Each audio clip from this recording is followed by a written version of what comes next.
zuerst mal willkommen alle da rein. Ich bin ein bisschen nervös, obviously. Also, sonst mache ich das allein bei mir daheim im Zimmer und sperre alles aus, was irgendwie lebendig sein könnte. Deswegen ist es ein bisschen weird, wenn da viele Leute sind. Aber jetzt, ich nehme an, viele von euch kennen meinen Podcast. Vielleicht. Die Leute, die ihn nicht kennen, ich bin Leo. Ich mache mehr oder weniger alle 2 Wochen eine Episode über so Struggles, die man in den 20er hat, oder einfach so Mental Health. Es ist ganz ein breites Spektrum von Sachen, einfach Sachen, die eigentlich mich beschäftigen. Und ich bin zwar keine Psychologin, aber ich gehe es einfach so an, dass man sich ein bisschen hinterfragt, was für Sachen dass man denkt oder wieso man es denkt. Und am Schluss zeige ich immer etwas Positives mitnehmen. Das Problem ist meistens nicht gelöst, aber es hat so ein Denkanstoss geben und auch ein bisschen, dass wir merken, dass wir über Probleme reden können und dass wir nicht allein sind mit unseren Problemen allgemein, dass wir alle ein bisschen im gleichen Boot sind. Ich habe da meine Notizen, ich schaue dann ab und zu drauf, auch weil ich nervös bin, aber ich fange immer an mit «Manchmal frage ich mich», und das machen wir auch heute, nämlich «Manchmal frage ich mich, ob ich überhaupt genug erreicht habe». Ich finde, besonders in so Situationen wie jetzt, wenn ich so auf der Bühne bin, kann ich mich das mega gut fragen, weil habe ich wirklich genug erreicht, um jetzt da im Kino mit so einem mega fancy Mikrofon so eine Rede halten über etwas, wo eigentlich jeder sich etwas aus dem Arsch könnte ziehen, aber I guess, ich muss mich jetzt das nicht fragen, wir fragen uns das heute allgemein. Und ich finde, die Frage kommt eigentlich noch easy viel vor, also jetzt nicht unbedingt jetzt geht, aber mit irgendwie überall, wo ich im Leben bin, weil es kann sein, eben, habe ich genug erreicht in der Schule, im Studium, beim Arbeiten. Es kommt mega viel vor. Ich habe das Gefühl, das ist so ein unterliegender Ton in meinem Leben. Und ich habe dann gefunden, hey, weißt du, das ist ein riesiges Thema, deswegen machen wir das heute, weil heute muss ich viel Zeit füllen. Normalerweise habe ich ein bisschen weniger Zeit. Aber ja, ich möchte am Anfang eigentlich mit einer Publikumsinteraktion starten. Und ihr müsst nicht irgendetwas rufen, ihr müsst auch nicht klatschen oder so, weil ich weiss, es ist scary. Aber ihr könnt einfach die Hand hochheben, wenn ihr die Frage, die ich habe, mit «Ja» oder einfach «Ja, doch, ja» beantworten. Also ihr müsst auch nicht zu viel darüber nachdenken oder so. Es ist einfach schnell, um ein bisschen in Tune zu kommen. Die erste Frage ist, wer da innen hat das Gefühl, dass er in allen Bereichen genug erreicht hat? Die Person kann die Hand aufstrecken. Okay, jetzt machen wir es ein bisschen weniger extrem. Wer da innen hat das Gefühl, dass er in einem Bereich genug erreicht hat? Yes, das ist gut gesehen. Also, zur Recap, falls ihr es nicht gesehen habt, bei der ersten Frage hat niemand aufgeschreckt und bei der zweiten Frage die Hälfte hat aufgeschreckt. Dann, das habe ich schon gesagt, lol. Aber ja, es ist noch gut zu wissen. Nur schon jetzt merkt man, wenn wir die Frage jetzt mitbekommen haben, ist so ein bisschen eins, viele Leute haben nicht das Gefühl, dass sie genug erreicht haben. Das haben wir jetzt gerade gemerkt. Besonders nicht in allen Bereichen. Das heisst, wir haben alle Unsicherheit irgendwo mit dem Thema. Und zweitens finde ich es schön, dass auch Leute können sagen, in diesem Bereich habe ich genug erreicht. Aber was man sich vielleicht auch gefragt hat, wenn die Frage aufkommt, und ich mich auch gefragt habe, ist, genug erreicht. Was bedeutet das? Also, weißt, ich bin jetzt noch nicht 65 Jahre fertig gearbeitet oder so. Ab wann kann ich sagen, jetzt kann ich es beurteilen? Also ich bin noch nicht fertig mit meinem Leben auf Art. Heisst das genug erreicht im Vergleich zu Leuten in meinem Alter oder im Vergleich zu den Leuten in meinem Dorf? Oder was bedeutet genug erreicht überhaupt? Also das ist schon das erste Problem, das man merkt mit dem Ganzen, nämlich was bedeutet genug? Und irgendwie, das ist so recht ein undefinierter Term irgendwie. Also wir wissen nicht ganz genau, wir können uns es genug setzen, aber es bedeutet theoretisch genügend, ausreichend, aber theoretisch hat es nicht wirklich eine Definition, oder? Wir können uns aber auch sagen, hey, wir machen uns eine Definition, zum Beispiel sagen wir, okay, das Jahr will ich genug gespart haben. Typisches Beispiel mit Zahlen. Man sagt, wir dort 10'000 Franken sparen das Jahr. Das macht man sich als Ziel und nachher erreicht man das vielleicht schon Mitte Jahr, um August oder so. Man sieht das auf dem Bankkonto, man ist so, yes, ganz kurz. Aber dann kommt automatisch der nächste Schritt, wo so ist, so, hey, aber wenn ich jetzt schon 10'000 geschafft habe, wie wäre es denn mit 20? Wie theoretisch habe ich jetzt die 10 schon geschafft in diesen 6, 7, 8 Monaten. Das heisst, 20 wären theoretisch vielleicht auch noch möglich. Und plötzlich, anstatt dass man einfach so ist, yes, das ist es genug plötzlich grösser geworden, nämlich zu 20. Und das kann so weitergehen mit allen Bereichen. Die Zahlen sind mega einfach, um sich das so ein bisschen vorzustellen. Und nachher ist man vielleicht Ende Jahr und man hat die 20 nicht erreicht. Und nachher ist man halt einfach enttäuscht, weil man ist so, ich habe es nicht erreicht, also ich bin nicht genug, ich habe nicht genug erreicht im Sinn vom Sparen. Und das ist so ein typisches Phänomen, finde ich, dass man mega oft halt einfach sich vielleicht Ziele setzt und wenn man sie erreicht, sie einfach verdoppelt, man einfach sie grösser macht und am Schluss irgendwie erreicht man es immer nicht. Und man ist immer enttäuscht von sich selber. Ja, also das heisst, es gibt immer mehr Raum für Druck. Gehen wir mal weiter.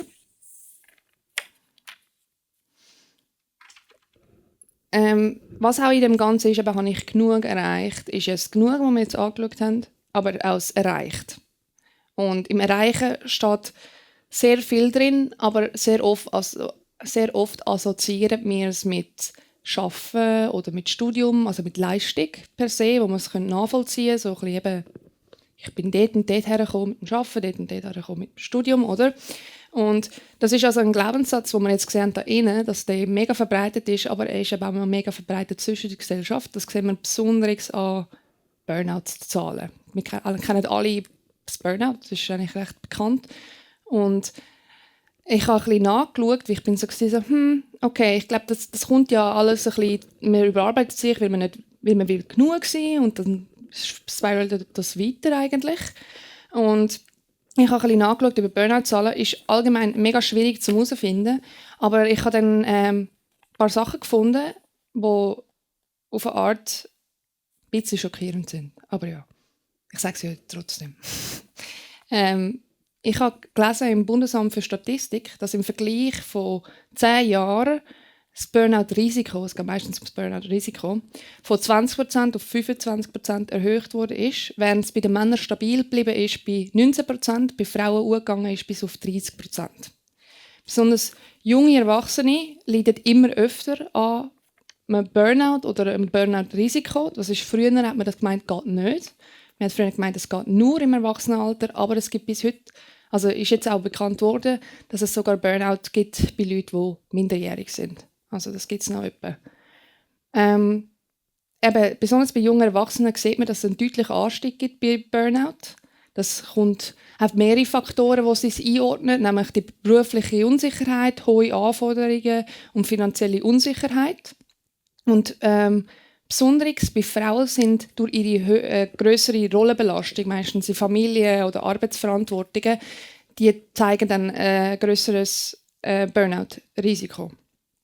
Was ich auch gelernt habe, nicht vom Recherchieren, sondern wo ich noch gearbeitet habe in einem Betrieb, haben wir eine Weiterbildung gehabt und dort ist gesagt worden, dass jetzt ausgerechnet wurde, ich weiß nicht mehr aus welchem Jahr, wahrscheinlich 22 oder 23, dass etwa um die 6,5 Milliarden Franken aufgrund von Produktivitätsverlust durch Burnout oder stressbedingte Abwesenheit verloren gehen.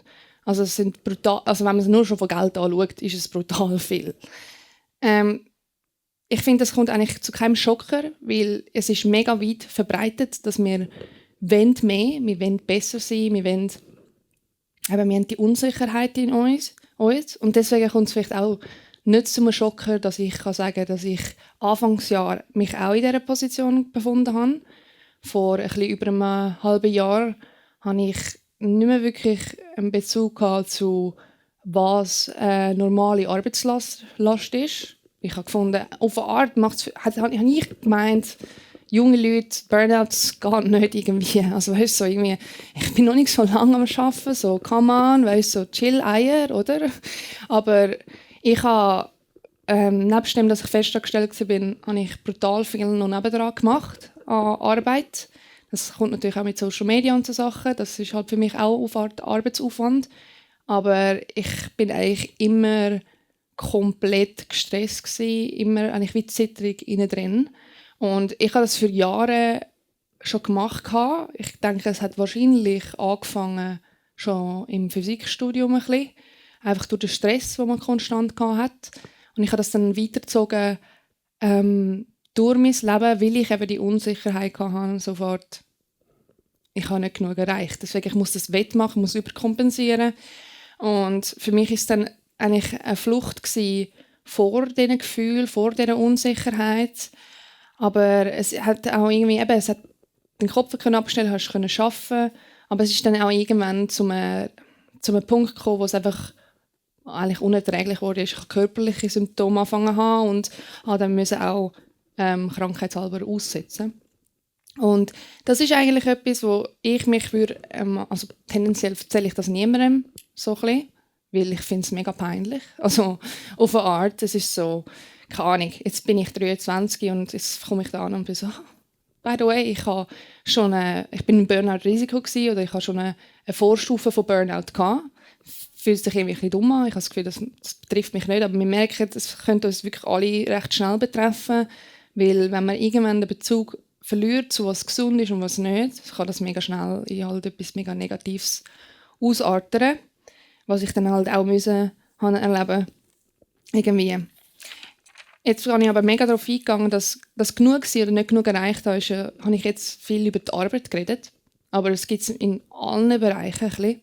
Es gibt es nicht nur in Arbeit, es gibt es zum Beispiel auch in Freundschaften, dass man sagt, ich bin nicht genug gut von Kollegin, ich bin nicht genug anwesend, ich bin nicht genug lustig, ich habe nicht genug Zeit.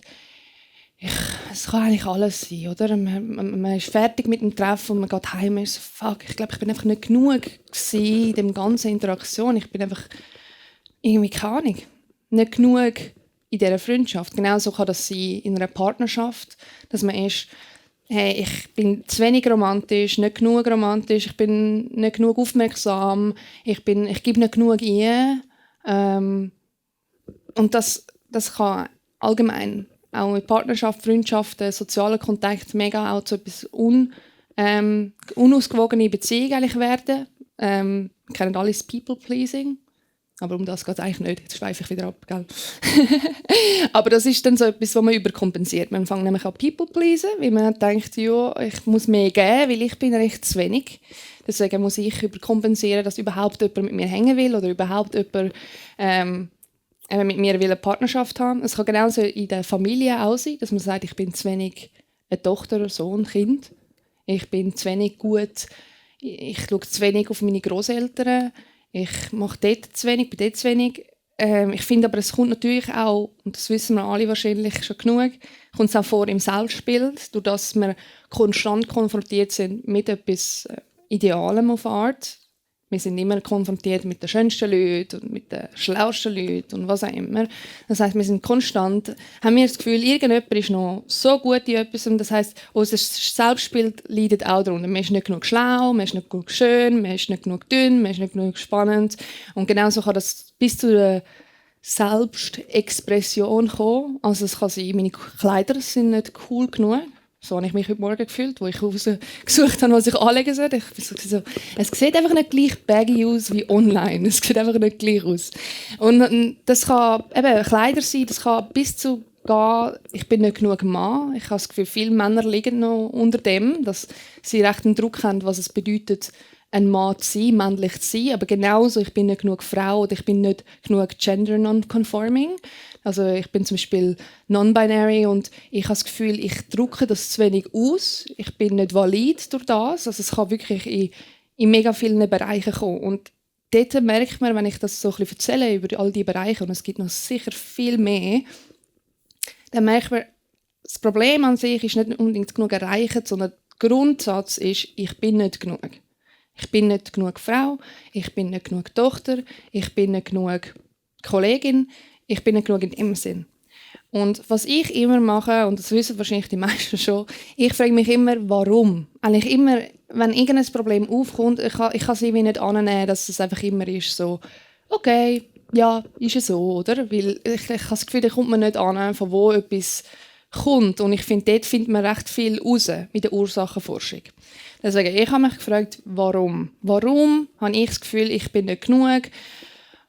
Irgendwie, warum? Und ich kann das nicht für jeden beantworten, natürlich, aber ich habe mir ein paar Sachen, die vielleicht allgemein zutreffend, rausgesucht, warum ich das Gefühl habe, dass das so wirklich eine Epidemie ist von «Ich bin nicht genug» und das uns so plagt. Zuerst habe ich eine evolutionäre Hypothese. Die weiss ich nicht, ob sie stimmt. Ich habe es mir einfach überlegt, auf eine Art.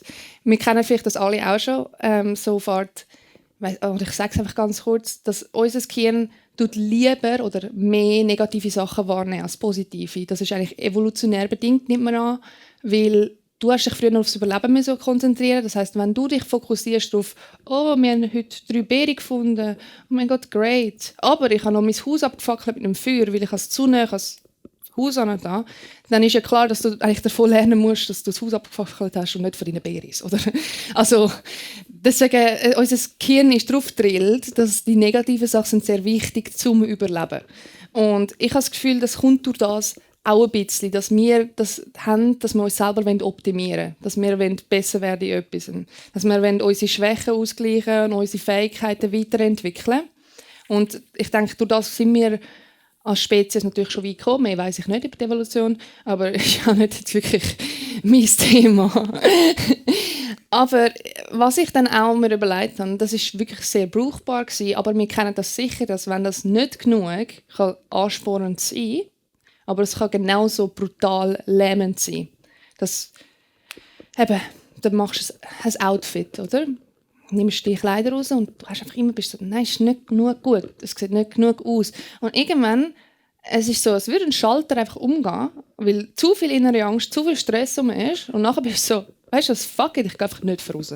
Oder fuck it, ich lege einfach einen Scheiß an, oder? Ab und zu ist das gut, wenn du einfach einen Scheiß anlegst, nachher bist du so, oh, ist gar nicht so schlimm. Aber sehr oft leitet du plötzlich einfach den Schalter um und es lähmt dich komplett, dass es dich überhaupt nicht mehr fordert. Also es fordert dich nicht raus, um noch ein besseres Outfit zu machen, sondern es ist nachher schlussendlich einfach Scheiße, oder? Das heisst, die Selbstkritik, die man sich hat, kann vielleicht ein Vorteil sein, in einem gewissen Maß, aber im grossen Maß, was auch viele von uns haben, kann es einfach nur lähmend sein und sich selbst abwertend sein. Und wir müssen auch heutzutage nicht mehr tendenziell überleben, so wie wir es früher haben müssen. Das heisst, der Schritt wird wie der evolutionäre Schritt, falls es wirklich so ist, der ist wie ein bisschen unnötig heutzutage. Warte, ich muss kurz trinken. Dann, das wird ein mega Schocker sein für euch. Oh mein Gott, die sozialen Medien. Crazy. Nobody knows. Aber das ist also Captain Obvious in here. Aber es ist ja klar, weißt du, so früher, sagen wir mal, bist du im Dorf oder bist in der Schule oder nachher bist du vielleicht in Mathe der Zweitbeste oder Dritt oder Erst oder ist ja egal. Oder vielleicht im Fußball oder irgendwie im Basketball oder im Singen, ist ja egal. Irgendwo kannst du dich ein bisschen messen mit Leuten. Und was ich noch krass finde, ist irgendwie heutzutage, wenn wir jetzt nicht darauf eingehen, eben mit Schönheit und so Sachen, zum Beispiel eben mal Intelligenz, ich studiere irgendetwas, vielleicht, oder ich mache irgendeine Schule, oder? Und nachher gehst du online und nachher hast du irgendeine News wieder von irgendeinem Wunderkind irgendwo in, weiß auch nicht, Los Angeles, wo mit 10 einen Master hat und jetzt dann der Doktor anfängt. Und dann bist du so, Bro, was mache ich überhaupt da? Weißt du, so, what the fuck? So, ich bin ja mega lame, ich bin viel zu dumm. Und das kann eben mit allem sein, das kann mit den Kleidern sein, das kann mit bla bla bla, ihr wisst. Aber ja, aber was ich immer mega viel denke mit Social Media, ich vergleiche mich, oder das ist ein mega dummer Vergleich. Oder ich denke viel an das, ich denke mega viel an Emma Chamberlain. Ich weiß nicht, die meisten kennen sie wahrscheinlich. Aber die ist etwa fast gleich alt wie ich, ein bisschen jünger als ich. Und irgendwie kommt sie mir immer in den Sinn, besonders wenn es in Bezug ist auf Social Media oder so etwas. Ich denke mir immer so, ich bin ja absolut lame. Also weißt du, die hat es ja mega geschafft. Im Vergleich zu ihr bin ich nichts, oder? Ich weiß nicht, irgendwie für mich ist sie mega ein Vergleichspunkt. Ich weiß nicht, wahrscheinlich, weil ich mit ihr ein bisschen aufgewachsen bin, so, weil ich ihre Videos geschaut habe. Also ich kenne sie nicht, obviously. Aber ja, es nimmt einem irgendwie den Mut weg und irgendwie auch den Wert von dem, was man selber macht. Weil der Vergleich wird mit so vielen Leuten und natürlich dann nur mit den Besten von diesen Leuten. Aber ja, besonders ich habe mir dann so überlegt, okay, Instagram, wir wissen, auf Instagram vergleichen wir uns vielleicht eben mit der Schönheit oder was auch immer, oder mit dem coolen Leben, das die Leute haben, mit den vielen Freunden, die sie immer auf die Story posten und den coolen Erlebnissen, die sie immer machen. Aber, Bro, sind ihr schon mal auf LinkedIn gewesen? Das ist legit, alle sind am Braggen auf LinkedIn. Alle sind so, neue Stelle angefangen, jetzt mache ich 65.000 pro Monat. Weißt du, so, die Leute sind einfach nur am Flex auf LinkedIn. Ich weiss, es geht um Connections machen. Aber für mich ist es einfach so ein bisschen, jeder will so ein bisschen Schwanz messen miteinander. Alle sind so dort so. Ja. Dann, was ich mir auch noch überlegt habe, und das habe ich auch, ist noch auf Art, ich habe so ein YouTube-Video geschaut über die Schweizer Noten, also das Design der Noten von uns. Vielleicht hat es irgendjemand gesehen. Gutes Video, aber mega depressing. Aber das ist mir dann so ein Sinn gekommen, dass kulturell, besonders auch in der Schweiz, wenn man einfach mal auf die Schweizer Kultur schaut, dass dort ein brutaler Druck ist. Weil die Schweiz zeichnet sich nicht aus mit irgendwelchen Kriege, die wir gewonnen haben, oder politische Personen, die mega einen Einfluss auf uns hatten, sondern wir zeichnen uns aus durch halt zum Beispiel Künstler, die wir haben, Architekten, die wir haben, und besonders eben auch Leute in der zum Beispiel Banksektor, aber auch Leute in der Forschung sind mega wichtig aus der Schweiz. Also wir zeichnen uns durch kulturelle Exzellenz aus. Oder? Viele Leute, wenn sie da kommen, sind sehr impressed. Oh, die Straßen sind so sauber. Oh, die haben Züge, die fahren rechtzeitig, crazy. Oder? Also ich finde, das ist noch ein mega Druck, weil wir hören halt wirklich, also werden oft dargestellt oder wir identifizieren uns mit so einer Art Top-Nation. Das heisst, ich habe das Gefühl, da in der Schweiz ist der Perfektionismus, die Intelligenz, die Pünktlichkeit und so weiter mega prägend. Das kommt von ganz früh, wird das mitgeben. Und durch das habe ich das Gefühl, es gibt auch einen heftigeren Druck, weil auf eine Art von uns erwartet wird, dass wir auch zu der Exzellenz von der Schweiz gehören. Wir sind ja schließlich da geboren, jetzt müssen wir etwas daraus machen, dass wir da sind, oder? Ich denke, es kommt natürlich auch davon, dass man eben, das ganze Notensystem und so von der Schule, oder? Ich verstehe vollkommen den Zweck dahinter, aber wenn du als Kind halt in die Schule kommst, oder? Dann lernst du sehr früh, dass du arbeiten dafür, dass du Wert hast. Besonderes, was ich crazy finde, ist, dass man Kunst benotet. Das finde ich immer noch absolut crazy. Dann malen wir eigentlich etwas, was uns Freude machen, und nachher sind die LehrerInnen sind so, okay, weißt du, ein 3. Keine Ahnung. Die Form ist ein bisschen undimensional, keine Ahnung. Es ist so, das ist für mich auch noch crazy irgendwie. Und was ich eben noch mega spüre und in mir inne habe und das sehr in mich geprägt wurde, ist, dass der Satz auf eine Art, wenn du genug willst, schaffst du es. Oder? Wenn du genug schaffst, dann kommst du weit. Dein Erfolg ist vollkommen abhängig von wie viel das du machst. Und das ist ein vollkommener Schwachsinn. Und das zu realisieren ist irgendwie auch scheiße, weil du denkst so, fuck, Alter, was habe ich für Chancen? Weil eben deine Umstände tragen extrem viel dazu bei, wie weit das du kommst, was du erreichst, etc. Das öffnet eine riesige Diskussion über zum Beispiel die Armen bleiben immer arm, die Reichen werden immer reicher, aber um das geht es heute nicht. Ich hoffe, ihr macht eure Research selber. Aber wir können auch ein Beispiel nehmen, das vielleicht ein bisschen näher ist. Zum Beispiel, ein paar von euch wissen vielleicht, dass ich ein Influencer bin, oder? So ein bisschen Videos posten und so, oder? Und man denkt sich vielleicht, ich würde nicht sagen, dass ich keine Arbeit drin habe, das ist wirklich nicht. Aber denkst du, ich habe im 2019 gewusst, dass ich mit so dummen TikToks, die ich jetzt hochlade, irgendetwas Richtung Karriere könnte machen? Denkst du, ich habe wirklich das geplant dort? Mit diesen wirklich 3 Sekunden Lip-Sync-Scheiß, die ich hochgeladen habe. Denkst du, das war wirklich harte Arbeit gewesen? Nein, ist es nicht. Natürlich ist jetzt ein grosser Teil sonst noch harte Arbeit auf eine Art gewesen, die ich dazu geleistet habe. Aber der Kickstart, den ich bekommen habe, ist vollkommen nicht geplant gewesen und einfach Glück. Das ist einfach Glück. Man kann natürlich anfangen zu sagen, oh, keine Ahnung, das und das ist populär und was auch immer, aber ich habe keine Ahnung. Also ich kann es dir nicht sagen. Ich habe einfach wirklich nur Glück gehabt in dieser Branche. Und das ist auch halt entmutigend, weil nachher siehst du all die Leute, die dir auf online sagen, mit dem und dem Trick gehst du viral und kannst nachher Influencer werden und nachher machst du so viel Geld und es ist einfach ein vollkommener Blödsinn, weil es ist halt einfach nur Glück die ganze Zeit. Natürlich kannst du auch sagen, oh, pretty privilege und so, oder? Aber die Person hat nur Glück gehabt, dass sie so aussieht, zum Beispiel. Also es ist wirklich sehr viel Glück. Und wenn ich jetzt da die Ursachen so dafür durchgehe, eben evolutionär, dass es vielleicht deswegen wir denken, wir sind nicht genug, dass wir vielleicht durch den Vergleich, den wir konstant haben auf Social Media, wir sind nicht genug, oder vielleicht kulturell durch die Schweizer Kultur, vielleicht auch durch unsere Erziehung oder auch sonst, das mitbekommen haben, dass wir mehr machen müssen, dass wir genug sind. Das sind alle die merken, also mit dem allem können wir vielleicht dann anfangen, einen Realitätsabgleich machen zwischen was wirklich dahinter steckt, hinter unserem Glaubenssatz. Weil es gibt 100%, es gibt noch wahrscheinlich mehr Gründe. Ich habe einfach keine gefunden, ganz ehrlich. Aber es gibt wahrscheinlich wirklich noch mehr Gründe. Es kann auch mit persönlichen Erfahrungen zusammenliegen, dass man zum Beispiel nicht so viele Freunde hat und jetzt hat man mehr Druck, man hat das Gefühl, man ist nicht genug für Freunde, oder? Man ist nicht genug.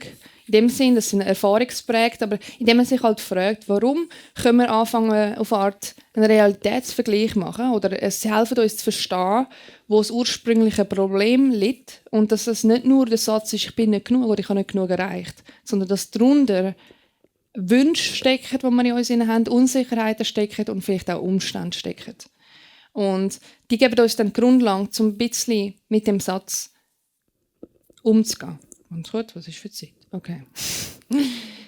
Also, mit dem Satz umzugehen. Wir gehen nochmal durch den Satz.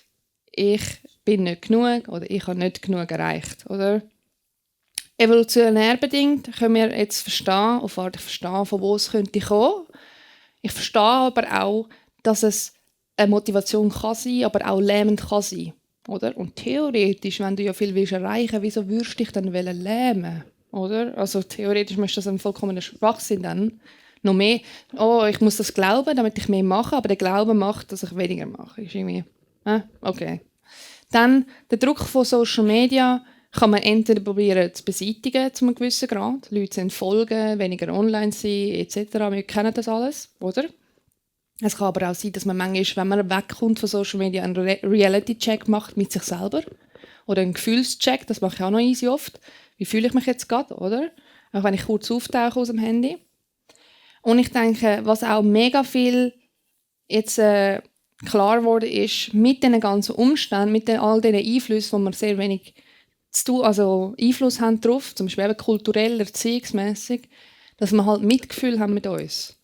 Weil indem wir uns hassen dafür, dass wir das denken, indem wir das glauben, wie ich immer sage, Hass bringt nie Wachstum, besonders nicht positives Wachstum. Das heisst, indem man Mitgefühl mit sich hat, indem man sagt, man muss ja nicht sein, du armes Baby, oder? Weißt, man kann einfach so sein, so, hey, ist absolut scheiße, aber du bist auch nicht 100% schuld an dem. Du bist eigentlich nicht so schuld. Das sind Sachen, die dich prägen, oder? Das gibt einem ein bisschen etwas. Ich habe das Gefühl, das könnte einem ein bisschen helfen, mit dem Satz umzugehen. Ja, und eben wie gesagt, Erfolg und Kontrolle, das sind halt mega oft eine Einbildung. Also das ist halt, wir haben halt das Gefühl, indem man mehr kontrolliert, kommt alles besser, aber es kommt halt leider nicht. Und irgendwie, wenn man das sich immer wieder vor Augen führt, ist es halt zuerst irgendwie nicht befreiend, eher so ein bisschen Angst, weil aufhört, was habe ich denn in Kontrolle, wenn ich nichts in Kontrolle habe, oder? Aber schlussendlich könnte es auch ein bisschen befreiend sein, finde ich. Und dann, was ich mir noch überlegt habe, warte, ich muss schon schauen, ich habe immer den Faden verloren.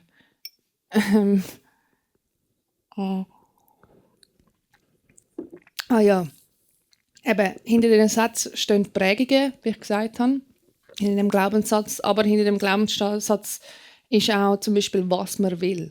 Also es ist ein Wunsch dahinter vielleicht. Sagen wir mal, ich bin nicht genug. Eine genug nette Tochter, sagen wir jetzt mal. Ich glaube, hinter dem Satz würde sich verstecken, dass ich das Gefühl habe, ich habe keinen Draht zu meinen Eltern. Oder ich bin nicht genug, bla bla bla. Manchmal ist es wirklich einfach Unsicherheit. Ab und zu ist es wirklich so, dass etwas dahinter steckt. Wie eben, ich habe das Gefühl, ich habe zu wenig Draht zu meinen Großeltern, zu meinen Eltern. Ich habe zu wenig Draht zu meiner Partnerin, oder? Und dann anstatt bringt es eigentlich nichts, wenn wir uns überlegen, zu sagen, oh, du bist nicht genug gut, in dem bist du nicht genug gut. Sondern es geht eher darum, was fehlt dann eigentlich? Also was müsste ich eigentlich, was fehlt, um den Draht aufzubauen? Habe ich das Gefühl, es liegt daran, dass ich blocke, vielleicht liegt es auch ein bisschen an der anderen Person, bräuchten wir einfach mehr Zeit miteinander, oder? Man geht wirklich mehr auf das Ziel ein, so, anstatt automatisch darauf ein, sich selber zu blamen, die ganze Zeit, weil dann kommst du einfach nicht weiter halt. Und, ja, aber no shame, ich mache es ja auch. Also, und dann, was ich mir auch noch überlegt habe, theoretisch, wieso feiern wir nur grosse Erfolge? Weißt du, wir sind einfach nur so, oh mein Gott, Gymnasium geschafft, let's go, oder? Aber wieso feiern wir nicht auch die kleinen Sachen? Wie theoretisch, why not? Also weißt du, so, oh mein Gott, ich habe endlich mal neue Socken gekauft, die keine Löcher drin haben. Yeah, Sockenparty, oder? Und dann hast du wenigstens eine Ausrede, um eine Party zu schmeißen, theoretisch. Oder ein sweet little treat holen gehen oder so. Eigentlich theoretisch kannst du alles zum Erfolg machen. Und das Feiern macht uns nicht schwächer, es lässt uns nicht auf Art stehen bleiben an dem Erfolg, sondern es gibt uns einfach Rückmeldung, dass wir etwas gut gemacht haben. Es tut uns ermutigen.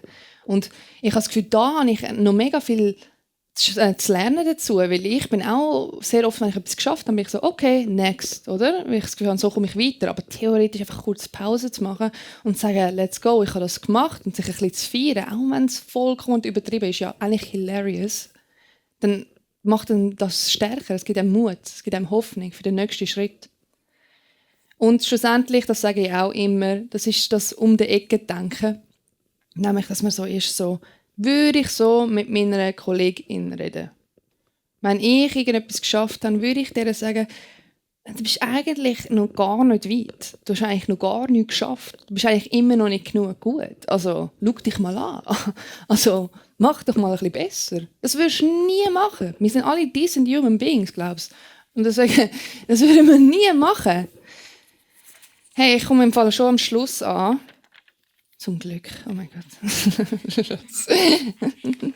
Eben, es ist immer ein Gedankenanstoß, das Ganze heisst nicht, dass ich alles abdeckt habe. Es sollte einfach darum gehen, dass man eben merkt, man ist nicht allein in dem. Es haben viele Leute da innen nicht aufgestreckt bei der ersten Frage, also gar niemand, actually. Ich auch nicht. Und indem wir nicht allein sind und noch ein bisschen davon fragen und ein bisschen uns reflektieren, Mitgefühl haben mit uns und verstehen, was dahinter ist, können wir mit einem Glaubenssatz sehr gut umgehen. Das heisst nicht, dass er gerade weg ist, aber das heisst, dass man ihn sicher mal angeht und vielleicht ist er dann wirklich auch irgendwann mal weg. Ja gut, danke vielmals, dass ich das Thema so ehrlich mit euch besprechen konnte und dass ihr da sind. Und ich hoffe, ihr habt jetzt einen anderen Standard für genug.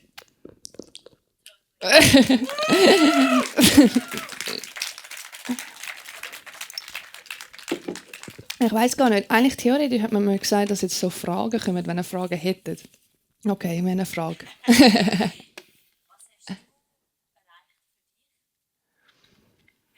Ach, fies. Jetzt muss ich das auf mich selber anwenden. Nein.